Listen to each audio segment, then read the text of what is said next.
Hi, everybody. Thanks so much for tuning in today. I am so excited to be hanging out with you here on YouTube, having a really important discussion about live streaming and accessibility. What do you need to know? What should you be doing? What shouldn't you be doing? What are all of the details so that you can have an accessible live stream that is open and inclusive and helpful for all of your viewers, which I think is just a really incredibly important topic. And so I'm really excited to not be by myself today, to be here with a guest. Robert, thank you so much for taking the time to hang out with us today to talk about this topic. We really appreciate it. Thank you for having me. I appreciate Yeah, it. of course, of course. I love when we are able to connect with Ecamm Live members, especially when there are important topics to cover. So I'm just thrilled and delighted that you're willing to take the time today to talk about this. I'm being told that volume is a little bit low. Caleb, is it on my end or Robert's end? Let me know and we will crank it up. Hopefully. Let's see here. I'm using the Rode. Guys, I'm using the Rodecaster Pro, so things could get dicey. I'm not an expert. Let's see here. Let me know if that helps. We'll try to speak a little bit louder if that is not the case, but let us know. Thanks so much for everyone for tuning in. I see, Katie's audio is low. All right, guys, let me know if this is improving it. I'm cranking it up on the Rode because it's already as high as it's going to go here. I can also move it closer. Testing, testing, testing. Let me know if that makes an improvement. Awesome. We have a lot of people here tuning in. If you are watching, let us know what part of the world you're watching from.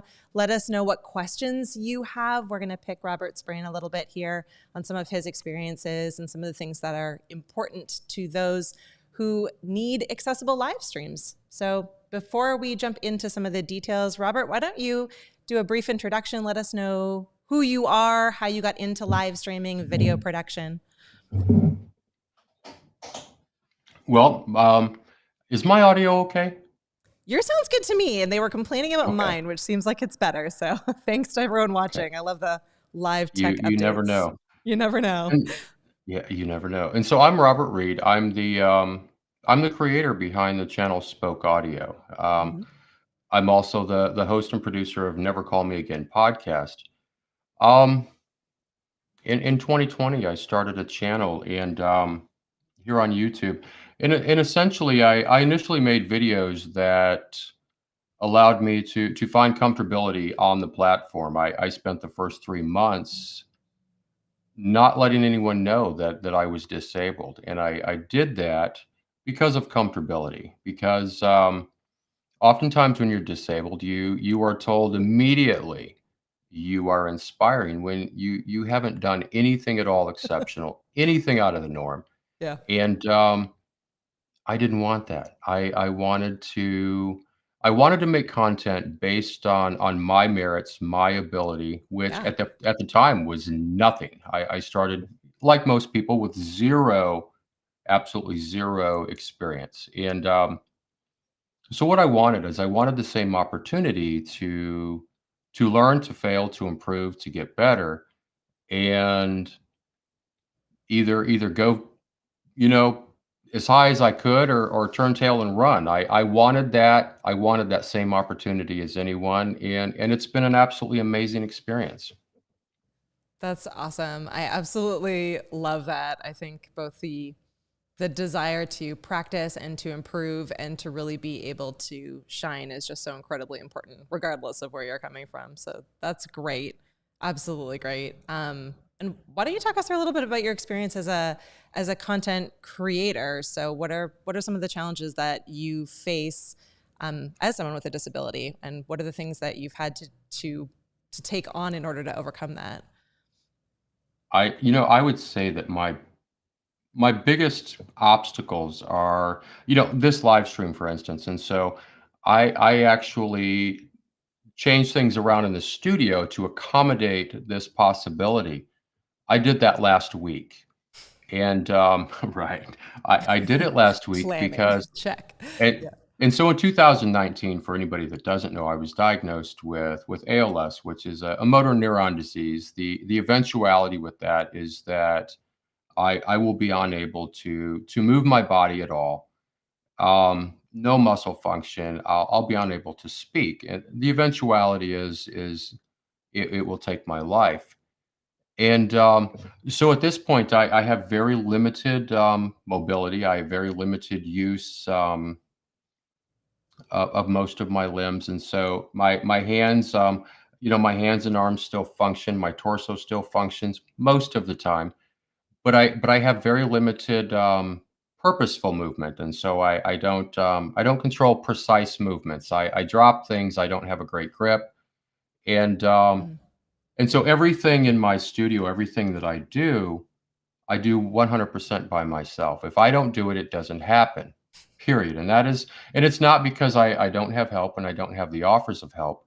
I do. I have a great support system, but this is mine. Yeah. And I will do absolutely everything until I can't. Hmm. And that's just the way it is for me. And so if I'm going to work with somebody, people that know that people that have worked with me, and so I saw earlier, I can't see the chat right now, but earlier I saw Moni Johnson in the chat. I Yeah. saw Consistent Ash in the chat, Yep. and both of these people, I've worked with both of them. I've done collaborations with both of them, and they know it can be difficult. I have some speech issues. I have issues maintaining volume with my voice. I have some muscle atrophy in my vocal cords and my tongue. Hmm. And so because of all of this, it takes a lot of time to set something up, to change something. And anybody that's created content on YouTube for a while knows that we change our studio look every 3 minutes. We're So never true. sa yeah, Yeah. it's true. We change everything. And so that has been the biggest obstacle for me. As far as a physical nature is, on the other hand, the other obstacle can very much be when people find out that you're disabled. It becomes a very different situation of you're immediately inspiring, and I kind of lost my train of thought here. I'm We great at won't that. we won't refer to you as inspiring today. We'll quietly we'll quietly be Thank you. inspired. Yeah, I believe it. I believe that there's a lot of, people don't always know the right thing to say, and it becomes really easy to fall back. And I mean, overcoming challenges, it can be inspiring. So I do appreciate that. That probably comes your way more often than not.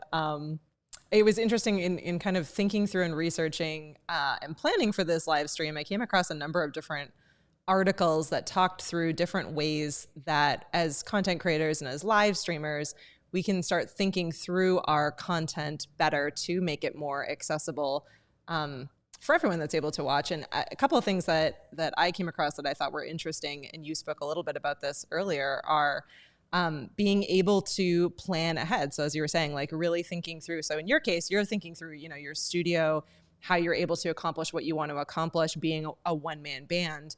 I think we all need to be thinking through, having a clear plan in our content as well.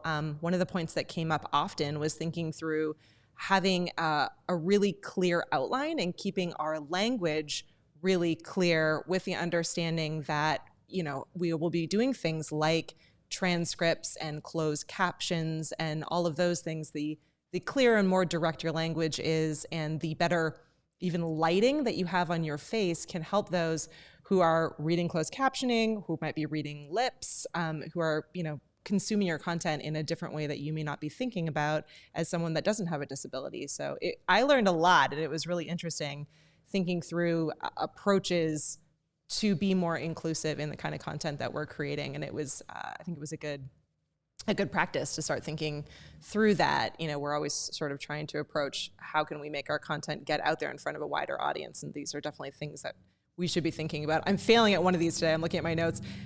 Wearing solid colors that contrast with your background. I'm not doing that today. Sorry, I'm gray. I'm gray. But that was one of the pieces of advice as well. Is things like describing any visual information for those who have any kind of visual disabilities. Also helpful, and frankly helpful too if you're doing something like repurposing into a podcast. So I would say that if you're thinking through different ways to be more inclusive with your content, it's probably fairly beneficial for repurposing as well as for extending out to a wider audience. So from your perspective, Robert, as you're thinking through, what tips and tricks you could offer content creators that are watching, that are trying to think about being more inclusive for their viewers, what are some of the things that you think we should be all thinking about when it comes to accessibility? Oh, I think there's a lot of things. And so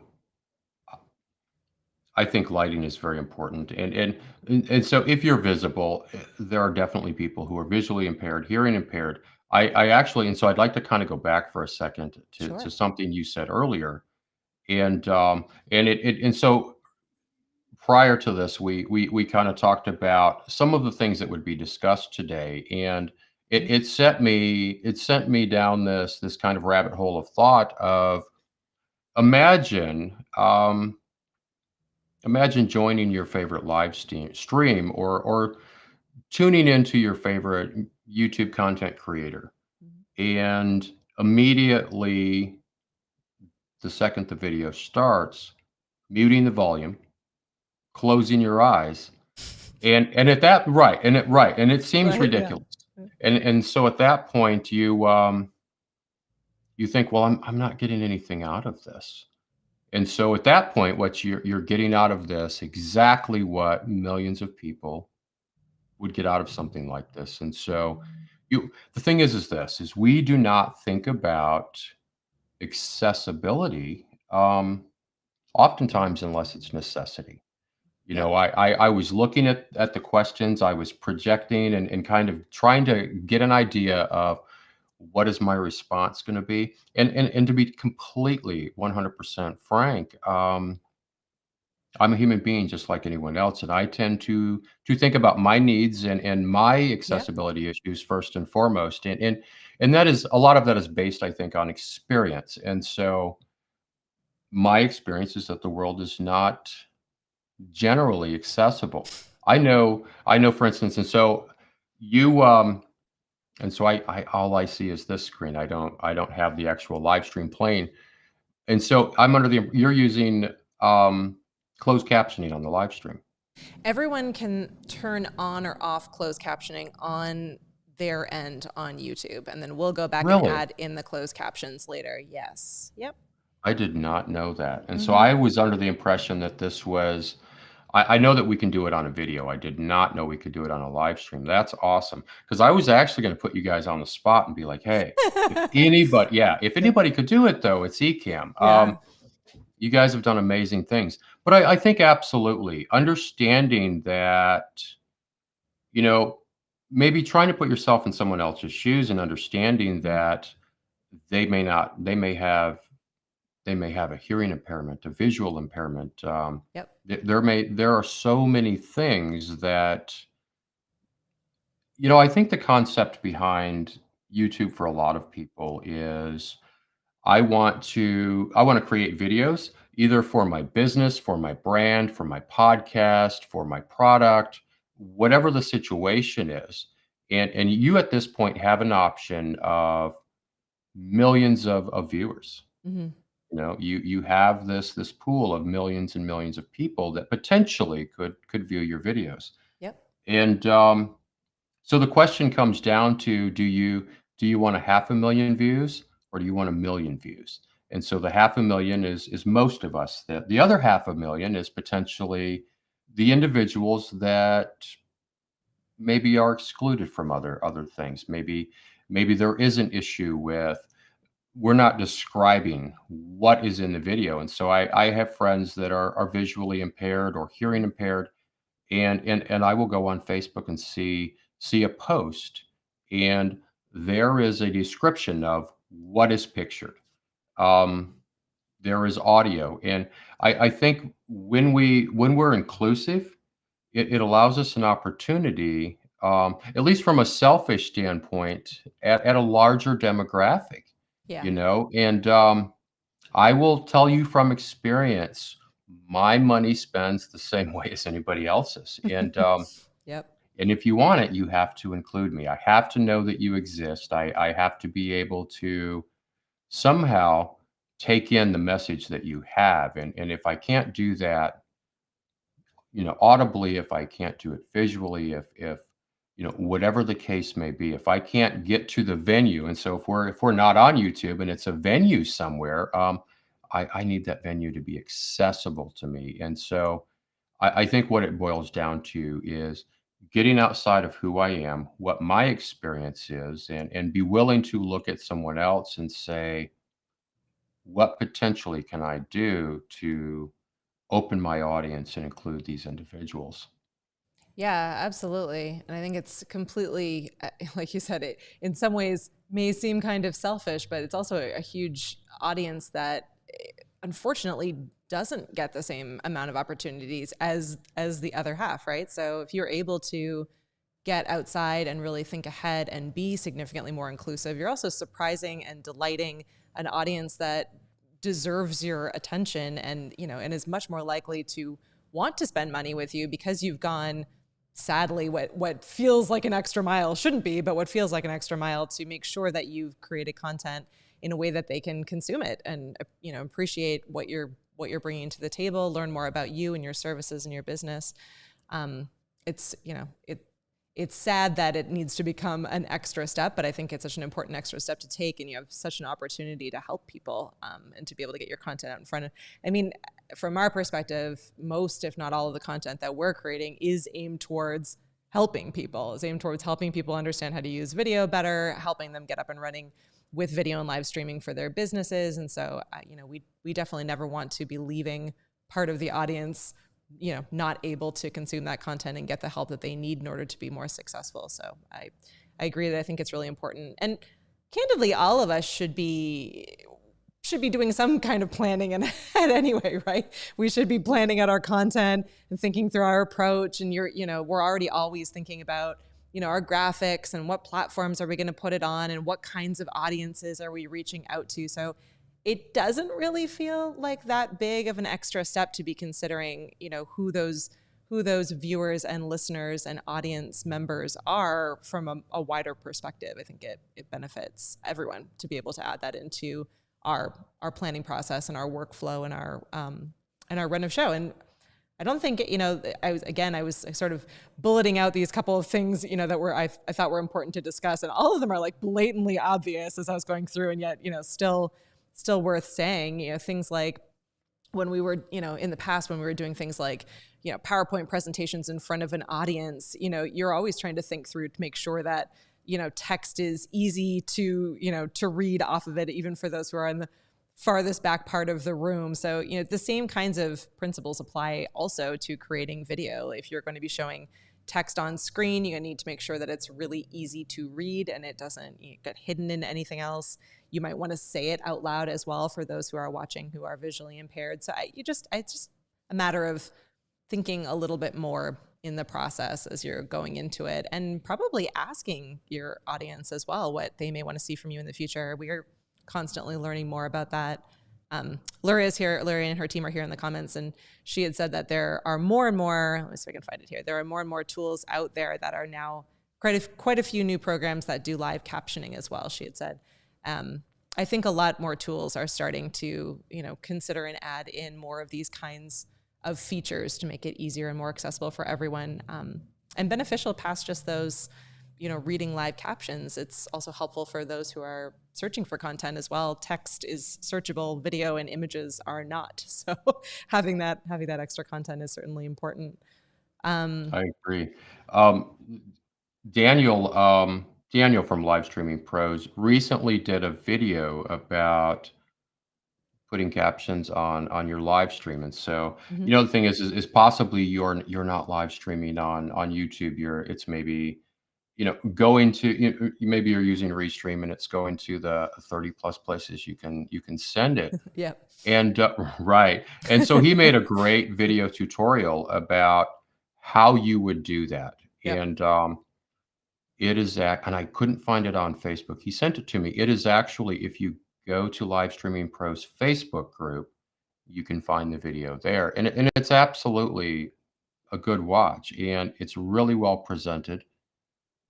And he's got a great personality. It's just easy to follow. He's very likable, and it's great information. And so if it's something that you're interested in because you're streaming to multiple platforms, it's absolutely a video you want to check out. Yeah, definitely. We'll make sure we drop it in the description. I'm sure that moderators will probably drop it in the comments as well. But we're big fans of live streaming pros, and Daniel is great. So I'm thrilled to hear that.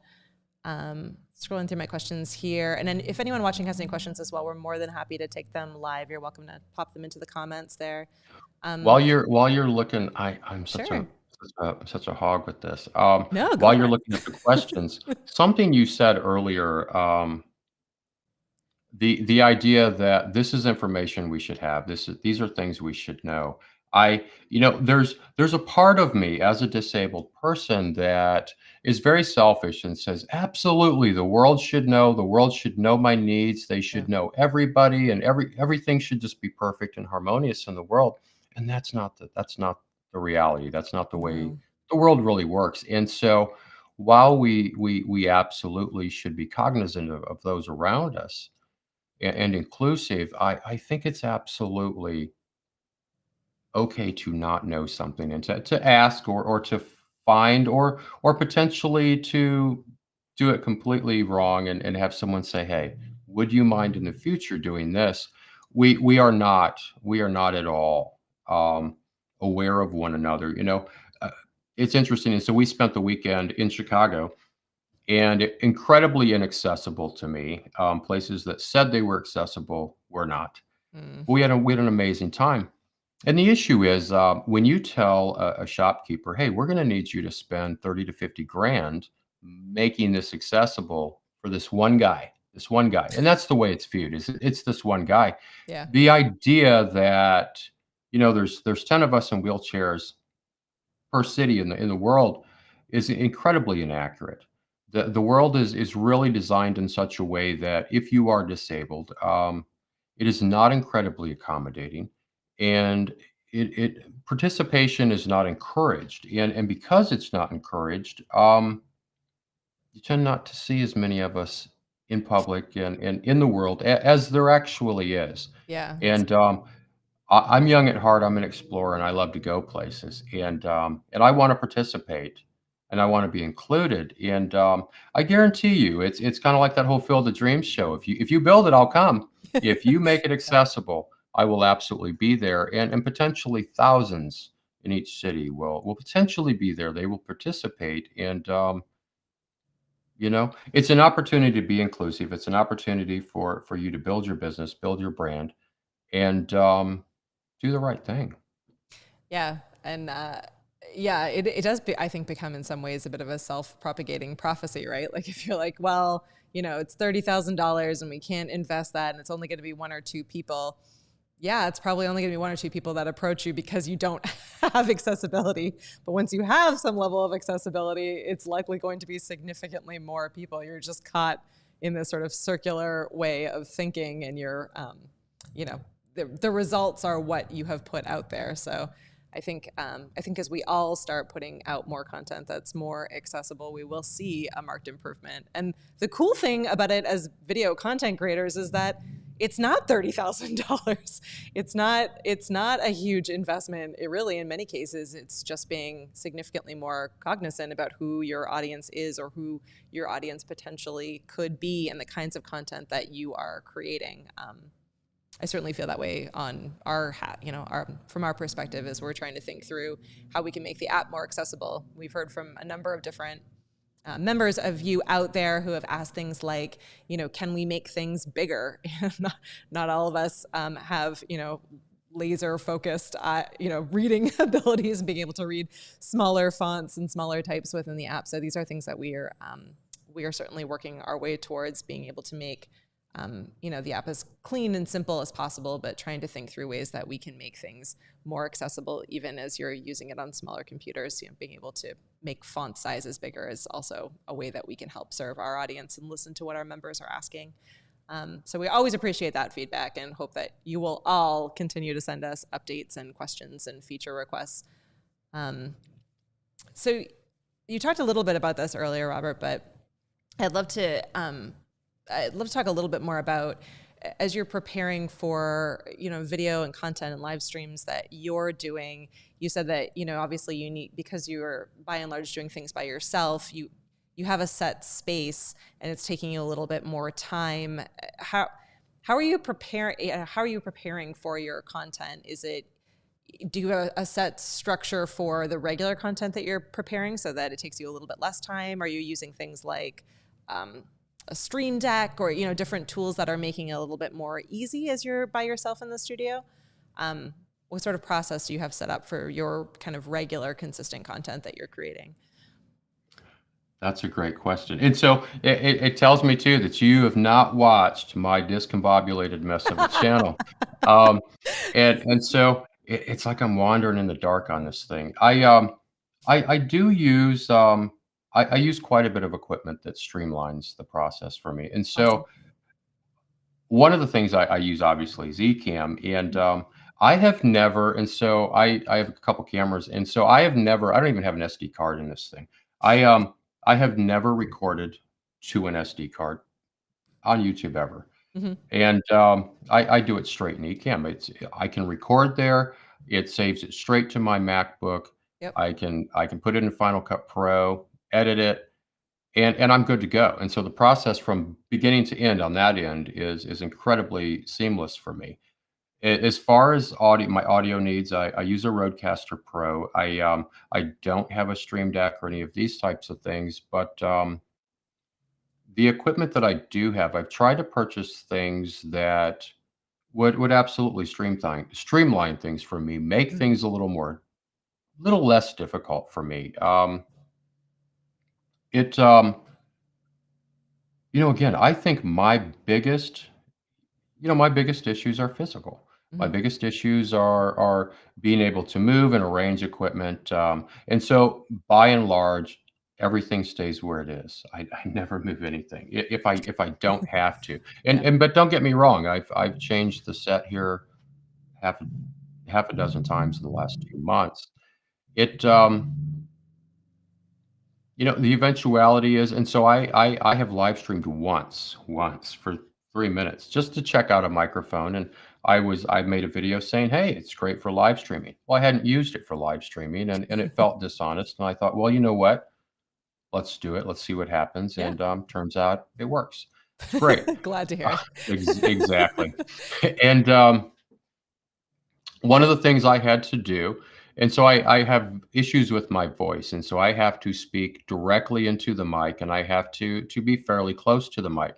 And Mm-hmm. so I went out and purchased a shotgun mic because it allows me to get a better sound, to get I keep having trouble explaining what I'm trying to say. And so I can't modulate my voice. My voice will go up and down, it will dip. Yeah. And that is something that audio equipment will absolutely emphasize and bring out. It becomes very noticeable. Sure. And having something that would get a little truer version of my voice is kind of what I was going for, something that I could keep away from my face a little bit and still get that. And so that was one of the things I had to do because of that vocal issue. Um, Other than that, I'm going to be honest, I almost feel, I watched a video the other day about imposter syndrome, and I almost feel like a rube here because when I sat down with my wife and talk about the challenges of being disabled, and maybe I'm feeling sorry for myself at the time, and so I'm whining about things. The reality for YouTube for me is this: the I would guess that a good half of content creators make videos from a setting position. We're making talking head videos. We're setting. If we're not setting when we're doing that, we're setting at some point while we're editing. The only difference between me and the majority of content creators is that when my workday is done and I turn off the equipment, I turn off the lights, I roll out of the room versus walking out of the room. My chair comes with me, Mm-hmm. and that really, in the grand scheme of things, at this point, physically, that is the huge difference. there are other things that I have to navigate. But I think the trick for you as a content creator, if you are disabled, is being willing to think outside the box and be willing to look at an issue, look at the platform, and be creative. How do I navigate this? You know, how do I, the thing that we always center on with YouTube is, how do I stand out? How am I different? Well, Yep. guess what? I'm different. And Yep. you know, in this literal sense and in other literal senses. But I sat down wanting to do this and thought, I can do this. It's not that much different than anyone else doing this. And so there are going to be some challenges, some of which are probably very apparent to someone who's disabled immediately, and some that kind of sneak up on you. You didn't expect maybe this thing or that thing.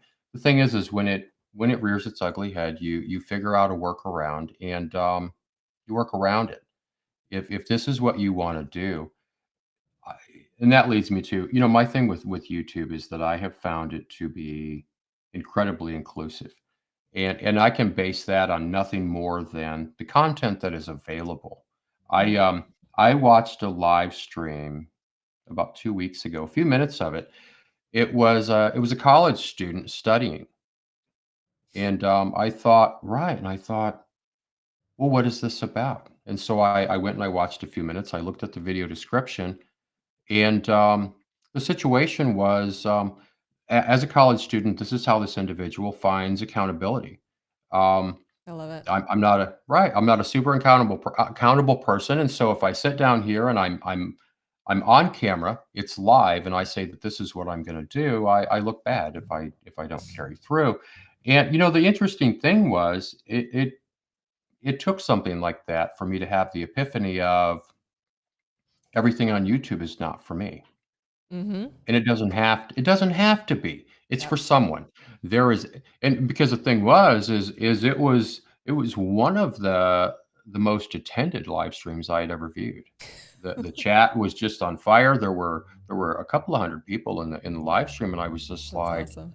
it doesn't have to be for me. It's for someone. Yep. And that right there, if I had any doubts as to whether or not YouTube was inclusive and was meant for everybody, if there was any doubt in my mind that there wasn't room for every one of us, it was resolved right then and there, you know? I know it seems ridiculous, No, but I'm smiling because it's I it's awesome and it's so true. I think that the magic of YouTube does lie in the fact that there is something for everyone and not everything is going to be for everyone. I mean, from there, there are so many different micro niches. I mean, even if I look within my own family, my husband obsessively watches like any kind of like woodworking and car mechanic things. And he uses YouTube solely to mechanically think through how he's going to approach whatever project he's working on. And I, by and large, use YouTube for like to decompress, to learn something new, to form a community and engage with people that I, know, like, and trust. And my kids are on it constantly for like Minecraft tips and, fun prank videos. And each of those different niches, are likely not going to touch each other very often, but we've all kind of found our own space and the time that we want to spend there, and all, come away from the computer and our time there feeling like we've learned what we wanted or gained something new or able to decompress. And it is, I think it's a really poignant point that it's not all of it is for you, but all of it seems to have an audience there. It's for someone, whether it's for the creator themselves or for, the audience that's sitting there watching, that potentially, even in that case, have that same feeling, like, man, I can't focus on anything, or, I maybe just want someone to talk to or want a community and are able to find it in as strange a video as that may seem of someone just sitting there studying. I think it's amazing that all of that can find a home in this space. And I think it's hugely important. And I think the other thing that you said that is really worth highlighting again and again is that, even if you're sitting here and you're watching this and you don't have any kind of disability and you're like, I'm not sure, exactly how to feel about accessibility or how I can bring this into my video, world and into my plans. Robert doesn't want us to call him an inspiration, and I'm not going to do that. But here is somebody who found their space and who found their place and who made things work, even if it felt like maybe it wasn't going to work or there were complications or things that got in the way. And I would challenge all of us that, especially when it comes to live streaming and video creation, it can feel really daunting, or that you're not quite sure what you want to say or what you want it to look like, or if there's a space for you, or if there's a place for you, or if it's going to bring value. And even if it's only just bringing value to you in the practice of doing it and getting out of your comfort zone and figuring out what you want to say and what you want to bring out to the world, to customers, to viewers, to colleagues and friends in a community, it's worth testing and playing around with and seeing what you can accomplish. I'm blown away each and every single day with what our members are doing. I mean, there's just all kinds of different niches and businesses and content that's going out across a number of different channels and places. And the creativity is surreal. It's amazing what people can create once they kind of break past the, I don't think I can, or I need a big team, or I need expensive gear, or I don't think anyone will watch. So I won't say you're inspiring, but I will say that it is a good practice to push yourself and to really figure out, where your space is, where your place is, and what you enjoy doing and find passion in. I think I think overall the sense that we get from that, from YouTube and from the inclusivity and the idea that there's such a vast amount of content out there is, again, it's that sense of inclusivity. It's that Yeah. sense of there is absolutely a place for everyone. There's room for everyone. Yep. Um, Everyone is valid. Yeah. Everyone is equally as important. Maybe not to me, maybe not to you. But hey, I've fixed my dishwasher more than once using a YouTube video. Right. Yeah. Um, Yeah. One of the other things you mentioned a minute ago was community. And Mm-hmm. so a couple of members of my community are present today. And so Moni Johnson and Consistent Hi guys. Ash. Yeah. And Moni is my accountability watchdog. I And love so it. he is the guy that a few months ago, and so we're personal friends, we're good friends. And so he sent me a text message a couple of months ago to let me know that I had misspelled the word on a thumbnail. And I was incredibly yeah, yeah. I love friends like Oh, that. I Those know. are the best Yeah. friends. Yep. And but him and Ash, and so they're part of an actual community with me. We encourage each other, we inspire each other, we hold Yeah. each other accountable. Where are you? What are you doing? You're late on your upload. And Yep. the idea that we have that relationship. I think that if this is something that you're interested in doing, if you're just getting started, or maybe even you've been doing this for a while, if that community, that genuine community of individuals who will inspire, strengthen, build, encourage, and raise the level of accountability, if that's not something you have, you are missing out on one of the best experiences on YouTube. And So true. it just really needs to be present for you to get the best experience and the best outcome. Yeah, absolutely. Find your tribe, your group, your community. They're out there and they exist. If not, if you don't have a tribe and a community, you're welcome in ours. We have what we call the Ecamm fam, and they are really incredibly supportive and wonderful in answering questions and helping people get up and running quickly with video. And on that note, it looks like there was a question about your Zoom catchers. Wants to know what mic you're using, Robert. This is the MKH 416. There you go, Zoom catchers.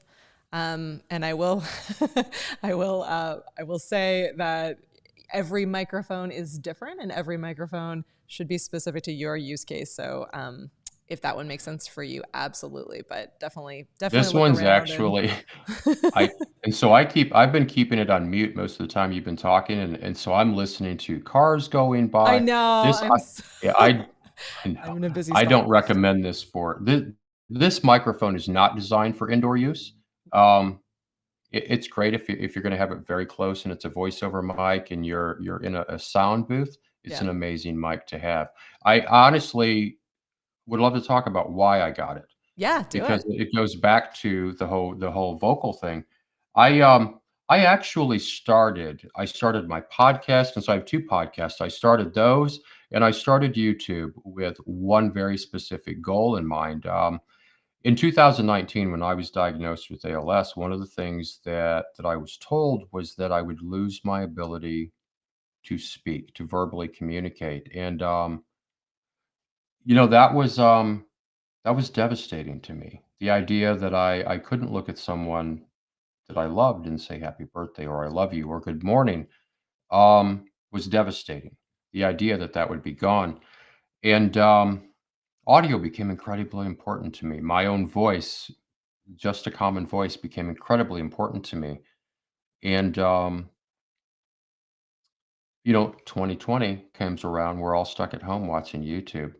And I started watching and viewing and subscribing to audio channels, Podcastage, Aiden Wolf over at Dark Corner Studios. Anybody that was Yeah. willing to speak into a microphone and talk about it, I was watching every video. And the reason for that was I wanted to be able to capture audio of my voice. I wanted to have something that I could go back on for voice Yeah. banking later on, which would allow me to continue to communicate with a synthetic, a computer generated voice. Mhm. And I wanted to capture the best sound of my voice. And so I finally settled on when I started, I was using the SM7B because everybody has to have it. And, it's an amazing mic. I love it. I have no Yeah. complaint. Everybody told me, they said, "Oh, you just had your voice sounds great." And I told them, I said, "What's the mic?" People immediately self-deprecating, and I wasn't. The mic's amazing. Um, the mic that I'm using today is there's 0 processing applied to this microphone right now. This is what my voice sounds like. And, this mic is not ideal for this environment. It's not an ideal for my use case here on YouTube, my podcast, or anything else, but this is how my voice sounds. If we were sitting at a coffee shop 2 feet apart having a conversation, this is what you would hear, and that's Oh, why I use it. that's And so so important. We are all really guilty of what Doc and a lot of our other crew refer to as gas or gear acquisition syndrome. We're all like, what mic is that? What camera is that? What lighting system is that? What back? Because we all want all of that advice and we all want to be our best. And I think it's so incredibly important to find the gear and the equipment and the things that mean the most and matter the most and provide you with the best experience that you want. And in that case for you, there's a really specific purpose and you found the best piece of equipment to accomplish that specific purpose. And that's huge. I mean, that's the best decision that you can make for yourself is realizing, what those things are and the value that they can bring. That's incredible and difficult for many difficult for many of us to do as we kind of get out of the way of trying to find the best equipment and instead try to find the best equipment for us and for our use case. one of the things I love about Doc is, he talks about the gear acquisition, but, one of the things he stresses is that, hey, if you can afford it and you want it, absolutely go out and get it, and that's great. Um, I started YouTube with my phone, and, there was no effort put in it other than, hook the phone up, connect it to the roadcaster, and Yeah. just go and put any trash out there that I could record. And, I didn't put effort in. It took a while for me to decide, "Hey, you know what? Maybe I would get a different result if I put some effort into this." Mm-hmm. And so I was using my phone, had a lot of really amazing expensive equipment, and I wasn't utilizing it to its capacity. Yep. And I gotta tell you, in my opinion, I think gear absolutely, at a point, can absolutely make a difference. Yep. Um, First and foremost, be willing, especially if you're going to invest the money and the time, be willing to really understand how it works, utilize it, And that's the other great thing about having a community is, the people in my community know so much more than I do. And so I have this great never yeah, Same. I have this great yeah, I have this great network of people that I can say, "Hey, I have no idea what I'm doing here. Yep. What are your recommendations?" And they're willing to help, Yep. and so take the time to use whatever equipment you want. I started with an iPhone, and Mhm. I got a few views here and there. I upped my game a little bit. I worked a little harder. I took some knocks and progressively started making a better quality video Mhm. over time. And no one shamed me and said, "Hey, did you see this that you put out 4 months ago?" No one has ever said that to me. Nope. I have gone back and looked at some of my stuff and thought, I was so proud of this, and I'm still proud of it. And the reason I'm proud of it is anytime, no matter who you are, anytime you put yourself out there and you're willing to say, "Hey, this is what I have to offer. This is me showing my work. This is me creating. This is me being present." I think you absolutely should be incredibly proud of that. Yeah. And I think it's super valid, and it absolutely needs to be out there for anyone that has access to see it. And but I think also, as much as we all have a right to start, we all have a right to grow and to get better and to learn and to Absolutely. to continue forward and create something truly amazing. Absolutely. Well, we are way over the time, so I really appreciate. I think I promised that you'd be off in 30 minutes, and we are definitely at 47. So I Wow. just cannot thank you enough for your time. I want to be sensitive to giving your voice a break and letting you rest on the other side of it. But really, thank you for taking the time, and thanks so much to everyone for tuning in and just being your incredible, encouraging, wonderful selves and leaving such great comments and questions here in the comments field. I hope that everyone will hang out with us more on future live streams and in our Facebook group to ask questions and practice and get to know each other better. Um, I cannot thank you enough, Robert. I have, even in just the time kind of thinking about talking with you, I feel like I've learned a lot, and there's sort of a list of notes on things that I know that I could be doing better, and I know that Ecamm could be doing better. So I'm excited to dive in and see what improvements we can make to be able to reach a wider audience and really put ourselves in someone else's shoes. So I appreciate you, being willing to come out in front of everyone and chat about some of these things and get us all thinking a little bit differently. I appreciate you guys having me. It's Thank you it's so it's much. truly been a pleasure and an honor. Thank you. Awesome. Well, I hope everyone has a fantastic week. Feels like Friday to me, but sadly it's not. So hopefully we all hang in there for a few more days and the weather stays nice and we all just have a wonderful week. And we will catch you on the next live stream. Thanks, everyone. Thanks, Robert. Thank you.